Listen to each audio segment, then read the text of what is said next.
Assalomu alaykum barcha imkosamandar obunachilar, sizlar so'ragandinglar va bizni taqdim qilyapmiz. Har doimgidek Telegram kanallarimda va Instagram kanallarimda aytib o'tgan prop kompaniyadan qanday qilib to'g'ri prop hisoblab sotib olish yoki umuman siz prop shotni bilmasangiz, endi ishlatib ko'rmoqchi bo'ladigan bo'lsangiz, to'g'ri prop kompaniyadan prop shot sotib olish va uni ishlatish. Ya'ni bir bosqichli prop kompaniya imtihonidan qanaqa bo'ladi, ikki bosqichliga qanaqa bo'ladi va imtihonsiz prop shotni olsa qanday bo'ladi. Bugungi videoda men sizga to'laqonli ravishda ma'lumot berib o'taman. Siz videoni hali boshlashdan, ko'rishdan oldin bitta like bosib qo'ying va kanalimga obuna bo'lmagan bo'lsangiz obuna bo'lib qo'yinglar. Unda men sizlarga tushuntirishni boshladim, sizlar like ga bosib qo'yinglar. Bu saytimizni описаниеda va kommentariyada обязательно bor. Bu saytga kirmoqchi bo'lsanglar, xo'p. Bu prop kompaniya o'zi ishonchlimi degan savol birinchidan ko'pchilikga nima desa bo'ladi, shubha uyg'otishi mumkin. Men sizlarga kichik anaqasini aytaman, yaqinda Toshkentda o'zini rasmiy ofisini ochishni rejalashtiryapti. Menimcha bu videoni ko'rguninglargacha ochib bo'lsa kerak. Va undan tashqari shaxsan o'zim hozir instant shot oldim. Undan tashqari $100,000 shot ham olganman, ularni ko'rsataman. Undan oldin kelinglar, maqsadga o'tamiz. Ya'ni pastroqga tushsanglar bu yoqda 1727 instant funding degan yozuvlar bor. Xo'p, bular nimani anglatadi? Qaranglar. One step degani bir bosqichli imtihon degani. Bir bosqichli imtihon degani faqat bir marta imtihondan o'tasiz. Misol tariqasida siz mana bu joydan tanlaysiz. One step'in $100,000 shot. Ya'ni bitta imtihonli $100,000 shot olmoqchisiz. Endi mana buni o'qinglar. One step'in xo'p, umumiy 9% foyda qilishingiz kerak. Bu degani $100,000 9% ga ko'paytirasiz, ya'ni 9% ga oshish kerak. Bu degani $100,000 dan $9,000 foyda qilsangiz, bu haqiqiy real hisobga o'tadi. Endi max loss degani umumiy sizni minusingiz 7% ga boradigan bo'lsa, sizdan shotni olib qo'yishadi. Endi max daily loss deb yozib qo'ygan 3,5%. Bu degani $3,500 bir kunda minus qilsangiz, mana bu $100,000 sizdan olib qo'yishadi. Endi profit split deb yozib qo'yibdi, ya'ni 90% foyda sizniki real shotga o'tgandan keyin. Xo'p, plecho 1 ga 50 bo'ladi, narxi $499 ekan. Endi xo'p, bu yoqda mana sotib olsangiz bo'ladi, $100,000 shot, bitta bosqichli imtihon, ya'ni $9,000 foyda qilsangiz real shotga o'tadi. Real shotda ham xuddi shunaqa 9% stop lossi общий 7% bo'ladi. Undan keyin mana bu yerda yozib qo'ygan. Stop lossi 7%, real shotga o'tgandan keyin, ya'ni mana bu imtihondan o'tib olasiz, real shotga o'tgandan keyin 7%, ya'ni 7% minus qilib qo'ysangiz, shot uxlaydi общий. Bir kunda 3,5 qilsangiz uxlaydi, 90% sizga 1 ga 50 plecho va $499. Boshqa saytlarga qaraganda arzonroq. Endi xuddi shuni ikkita bosqichli $100,000 ni ko'rib chiqamiz. Ikkita bosqichli, ya'ni bu degani ikkita imtihoni bor, $100,000. Birinchi imtihoni siz 8% daromad qilib berasiz. Ya'ni $100,000 dan $8,000 foyda qilib berasiz. Bu yerda stop loss ko'proq, $100,000 dan $10,000 общий minus qilsangiz shot topib qo'yishadi. Kunlik $5,000 minus qilib qo'ysangiz shot topib qo'yishadi. Foydani 80% sizga 1 ga 100 plecho. Narxi $492. Ikkinchi bosqichli, birinchi bosqichdan o'tganingizdan keyin ikkinchi bosqich keladi. Chunki siz ikkita bosqichlikni tanlagansiz. Ikkinchi bosqichda yana 5% daromad qilib berasiz. Ya'ni $100,000 dan $5,000. Undan keyin sizda maksimal stop lossingiz 10%, kunligingiz 5%. Bu degani $5,000 degani, xo'p, 80% foyda sizga 1 ga 100 plecho. Xo'p, undan keyin mana funded degani o'sha real shotga o'tgandan keyin 10% minus qilsangiz bo'ladi общий. 5% kunlik, xuddi shunaqa. Narxi $492.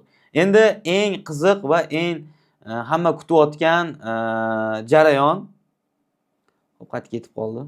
Mana. Funded. Instant funding hisob. $100,000 shot olsangiz, bu instant funding hisob nima degani? Instant hisob bu imtihondan tayyor o'tilgan, sotib olasiz, daromad qilasiz va yechib olasiz. Xo'p, endi men buni tushuntirib beraman. Qancha foyda qilishingiz bu yoqda ko'rsatilmagan, xohlagancha foyda qilaverasiz, ya'ni bir kundami, bir oydami. Xo'p, общий stop loss, kunlik stop loss 3%. 100 ming dollarlik shotdan 3 ming dollar minus qilib qo'ysangiz bir kunda shotni olib qo'yishadi. Pulus kuyadi. Maksimal stop loss, ya'ni общий stop lossingiz 6%. Xo'p, profit deb yozib qo'ygan, bu yoqda o'sha foyda qilganingiz 80% sizga, 20% ularga. Plecho 1.30 bo'ladi, narxi 699 dollar. Xo'p, misol buy challenge bossangiz, bu yoqda mana yozib qo'ygan produktingiz haqida, challenge, ya'ni 100 ming dollarlik insta funding, ya'ni imtihonsiz, account size 100 ming dollarlik, platforma MetaTrader 5, sotib olsangiz bo'ladigan anaqalar kriptoda, Bitcoinda, Apple Payda, digitalda, Visada, Mastercard orqali sotib olsangiz bo'ladi. First name'ga ismingiz, last name familiya, ism, bu yoqga familiya, bu yoqga ism, bu yoqga email, telefon nomeringiz, adres deganga misol Toshkent shahar, bir nima, country O'zbekiston, city Toshkent yoki Andijon, shunaqa zip kod deb yozsangiz, misol zip kod nima bo'ladi? Google ga yozasiz, Toshkent zip kod deb shu chiqib keladi. Region o'zingizlar yozib chiqasizlar. Xo'p, challenge mana yana aytyapti 100 ming dollarlik, funded 100 ming 699, discount yo'q, ya'ni 699 dollarga sotib olasiz. Kupon kodingiz bo'lsa, yozib o'tsangiz bo'ladi mabodo. Kriptoda to'lamoqchi bo'lsangiz mana bosasizlar, agar kartel orqali to'lamoqchi bo'lsangiz mana bosasizlar. Mana bu joyda qonun qoidalar bor. Mana bu qonun qoidalarni o'qib chiqsangiz, sizga o'sha kerakli narsalar yozib qoldirilgan. Shu sotib olishingizdan oldin. Bu yoqda endi qanaqa bo'ladi deysiz? Misol, probdan, ya'ni imtihonsiz shotda qanaqa bo'lish kerak? Обязательно, men oldindan aytib o'taman. Imtihonsiz shot olganinglarda libboy savdoni ochasizlar-yu, take profit stop loss bo'lishi shart. Savdo ochganingizdan keyin take profit bilan stop loss qo'yib qo'yasizlar. Bo'lmasa sizlardan hisobni olib qo'yish mumkin yoki foydalarni hisoblab bermaydi. Undan keyingi qiladigan ishinglar, yangilikda ham bitta bosqichli olasizlarmi, ikkita bosqichli olasizlarmi, imtihonli olasizlarmi, imtihonsizmi? Yangilikdan 2 minut, 5 minut oldin savdo ochmanglar. Yangilikdan keyin 2 minut, 5 minut savdo ochish mumkin emas. Yangilikdan 2 minut, 5 minut oldin ham, 5 minut, 2 minut keyin ham. Eng tinchi 10 minut oldin yoki 15 minut oldin yangilikda ishlamoqchi bo'lsanglar, 15-20 daqiqa oldin savdo ochinglar yoki yangilik vaqti 15-20 daqiqadan keyin savdoni ochishinglar mumkin. Yo oldin yo keyin 15-20 daqiqa. Va undan tashqari yana qilishingiz kerak bo'lgan narsa asosiysi, har bitta bitimga take stop loss qo'yish shart. Bu bir. Ikkinchisi, yangilikda ishlab bo'lmaydi. Uchinchisi, full margin savdo qilib bo'lmaydi. Har bitta bitimga 1% risk qilinglar iloji bo'lsa. Bu mana shu fundingda, ya'ni insta fundingda o'sha muhim jarayonlardan biri deb aytsak bo'ladi bemalol. Xo'p, hozircha shular. Endi men o'zimni anaqamni ko'rsataman sizlarga. Mana bu yoqda bitta imtihonli olgandim. Men stop loss qilib qo'ydim. Samolyotda Tailandga ketayotganimda savdo ochib stop yopolmadim. Samolyotda internet ishlamay qoldi. Shu chiqqanimdan keyin o'zim aybim bilan undan keyin mana yana 100 ming dollarlik funding account oldim.